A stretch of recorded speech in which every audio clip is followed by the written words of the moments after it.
Bismillahirrahmanirrahim. Perkenankan kami berbagi adab-adab dalam sholat berjamaah. Ulama sepakat bahwa sholat wajib berjamaah merupakan ibadah yang sangat mulia dan syiar Islam yang sangat agung, karena Allah mensyariatkan agar sholat wajib dilakukan secara berjamaah di masjid. Allah berfirman, Qul amara rabbi bil qisti wa aqimu wujuhakum inda kulli masjidin wad'uuhu mukhlishina lahuddin. Katakanlah, Tuhanku menyuruh menjalankan keadilan. Dan katakanlah, arahkanlah wajahmu dengan melaksanakan sholat jamaah di setiap masjid, dan sembahlah Allah dengan mengikhlaskan ketaatanmu kepadanya. Quran Surat Al-A'raf ayat 29. Karena itu, Rasulullah Shallallahu Alaihi Wasallam memberikan perhatian besar terhadap sholat jamaah. Beliau bersabda, Sholatul jama'ati tafdulu sholatal faddi bi 27 darajah.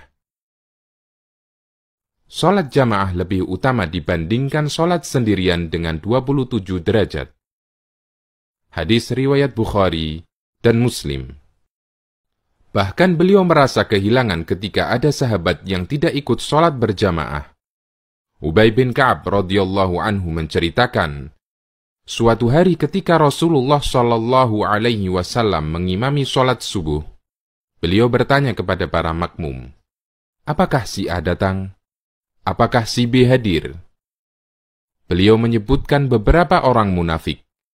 Kemudian beliau bersabda, sesungguhnya shaf pertama itu seperti shaf para malaikat.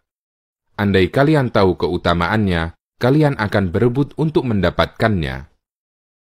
Hadis riwayat Abu Dawud, An-Nasai, dan disahihkan oleh Al-Albani.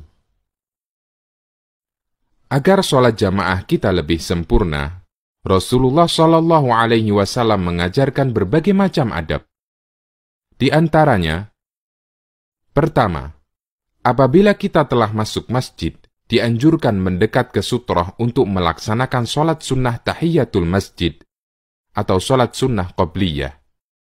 Rasulullah Shallallahu Alaihi Wasallam bersabda, "Idza dakhala ahadukumul masjida falyarka' raka'ataini qabla an yajlisa." Apabila kalian masuk masjid, lakukanlah sholat 2 rakaat sebelum duduk. Hadis riwayat Bukhari dan Muslim. Kedua, jika waktu iqamah masih lama, duduklah dengan tenang menghadap kiblat dan perbanyak membaca doa, karena doa antara adzan dan iqamah tidak tertolak. Rasulullah Shallallahu Alaihi Wasallam bersabda, "La yuraddu du'a'u bainal adzani wal iqamah." Doa antara adzan dan iqamah tidak ditolak.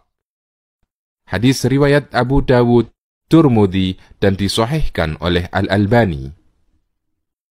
Ketiga, jika iqamah dikumandangkan, sementara Anda sedang sholat sunnah dan tidak memungkinkan untuk segera diselesaikan, maka batalkan sholat sunnah dan bergabunglah di shaf untuk melaksanakan sholat wajib.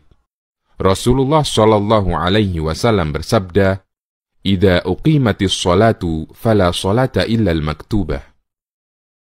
Apabila iqamah telah dikumandangkan, maka tidak ada sholat kecuali sholat wajib. Hadis riwayat Muslim. Keempat, pastikan semua yang mengganggu telah Anda singkirkan, karena kita dituntut untuk khusyuk ketika sholat. Di antaranya, dengan mematikan bunyi HP. Nabi Shallallahu Alaihi Wasallam bersabda, "Inna fis sholati la syughla." Sesungguhnya dalam sholat itu sudah banyak kesibukan. Hadis riwayat Bukhari dan Muslim. Orang yang sholat, dia disibukkan dengan merenungi bacaan-bacaan sholat dan gerakan-gerakannya. Karena itu, jangan sampai kesibukan dalam sholat tersebut ditambah lagi dengan kesibukan yang tidak bermanfaat. Kelima, apabila Anda mendengar bunyi HP Anda karena lupa mematikannya sebelum sholat, maka segera matikan HP Anda, meskipun sedang melaksanakan sholat. Dan gerakan semacam ini tidak membatalkan sholat, karena gerakan ini dibutuhkan.